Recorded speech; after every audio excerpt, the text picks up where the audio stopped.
Hi everyone and welcome back. Welcome to my YouTube channel. And in this video, I'm going to talk about Nest.js architecture. Okay. Before going into the topic, this is my portal, maybe the new one, and this is how you can join my channel.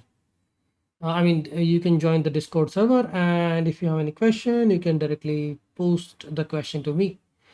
Okay, regarding the topic and my current playlist, these are the two playlists which we are focusing on. This is the Nest.js Advanced course 2023 to 2024.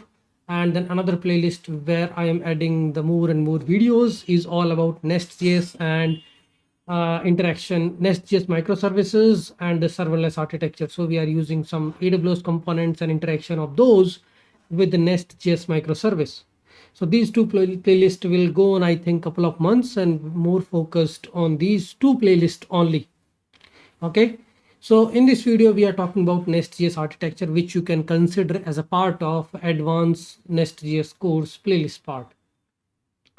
So you might have seen how the Nest.js application is structured, and in my videos and in the demos, you might have seen that Nest.js application is nothing but a combination of all the building blocks where we have a module contains a controller, services, factories, providers, services, pipes. So, there are many building blocks, and you are already aware. If you are already using Nest.js, we are creating interceptors, filters, pipes, controllers, services, providers, and then combining everything, putting them inside a module so that those things can be exported and can be reused in another module. And in some application, we have one root module. The root module contains the child modules, and the child modules contains the controllers which define the routes, services, repositories, providers, and controller. These are the core building blocks and the core children of the module. After that, what we do is we define the routes, right? So we define the route through the controllers, and we create injectables through the providers, and services which contains the core business logic, and the repositories which primarily deals with the database. So they have the access point to the data, because repositories comes from the database abstractions. Okay, services contains the business logic, and the providers provides us injectable. So these injectables we inject in our controllers, and controllers can access the data points. Okay, this is how a simple Nest.js application looks like, right? Now let me give you the broad picture how everything else is connected, right? So when you look into any Nest.js simple app, what it contains, if we start from here, it contains a main.ts, an app module. Inside app module, you have bootstrap, app bootstrap. That's just a syntax we write. And in the main.ts, we are creating a Nest factory. So before bootstrap, we create a Nest factory and then bootstrap the application. That application overall should contain one root module. That root module can have further child modules. So let's say we have app module. App module can have a database module, shared module, user module, auth module. All these sub modules can be a part of it. Now comes to the controller part. In every module, what we do is we create a controllers. Controllers can deal with exception filters, pipes. Controllers mainly deal with the request and response, where we define the request method. And controllers, any API controllers, they also need to have an access to the middleware. So before accessing the controller route, we want to execute this particular middleware. Okay, before request hit, we access the middleware. So middlewares can be registered at a module level, or you can register them at the application level. Okay, so we mostly register them at the module level and then use those middlewares at the router level. Okay, that's the controllers we create only to expose the API interface. Either it's a GraphQL API interface or REST API interface.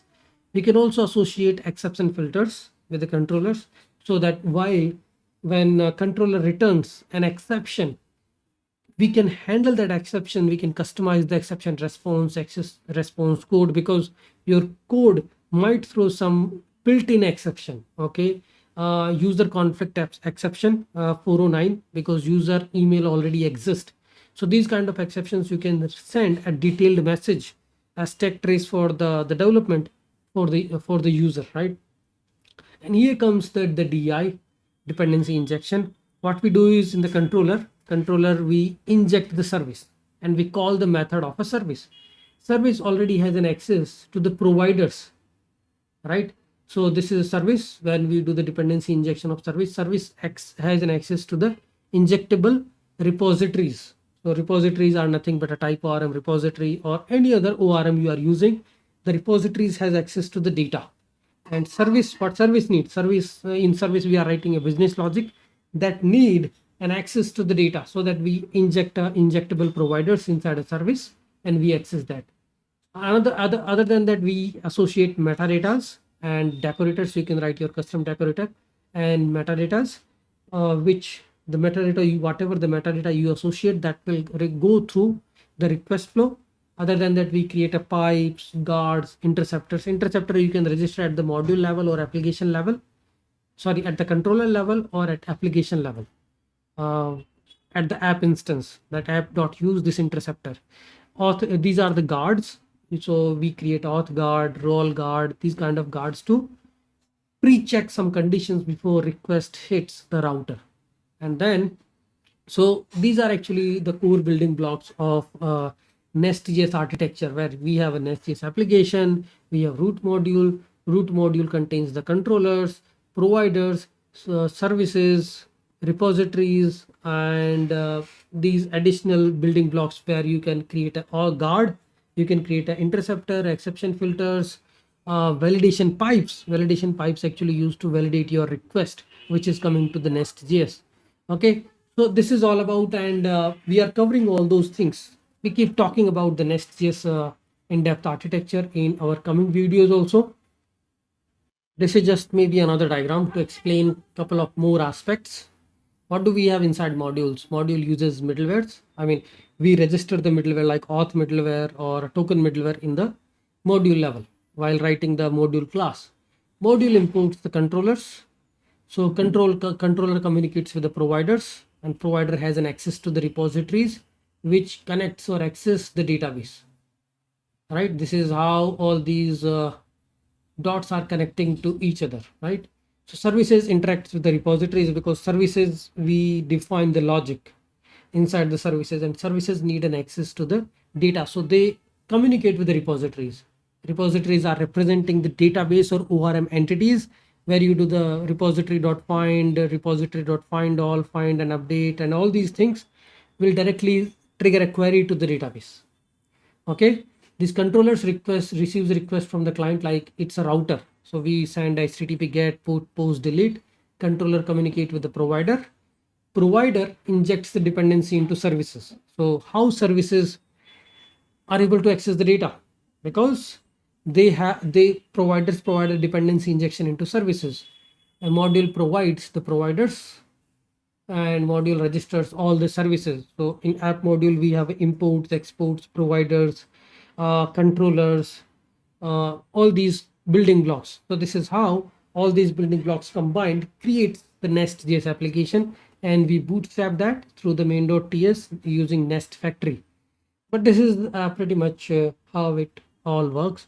When you have multiple modules, then you need to also understand what you are exporting from a module which can be imported into another module, because you need to define the dependency. Let's say here I have another module. So you need to define the dependency of this module inside this module, so that whatever the services you have registered here can be used by this user module, right? Because services are reusable. You don't need to write a user service again. Maybe this is the auth service, or maybe a shared service, let's say. So I created a shared service. So you don't need to create a shared service again in the user module. I just import this module into user module in the imports, and then I can just provide the dependency injection of this service inside the user module service, because user module will have its own services. Maybe this is a user service. So in this user service, if this shared service is already exported, so that also we need to specify in the module declaration that what all things this particular module is exporting. So in that case, if it is exporting a shared service, I can just do the constructor injection of the shared service inside the user service. So the user service now have an access to the shared service, and I can do some shared operations. This is how the modules are designed. And if you are Angular developer and are doing Angular development, then it's like a very basic things for you. I mean, you already understand the architecture of Angular modules. The same concept is inherited in the Nest.js. So I know like lots of Angular developers really love the Nest.js because it's like the small baby for them.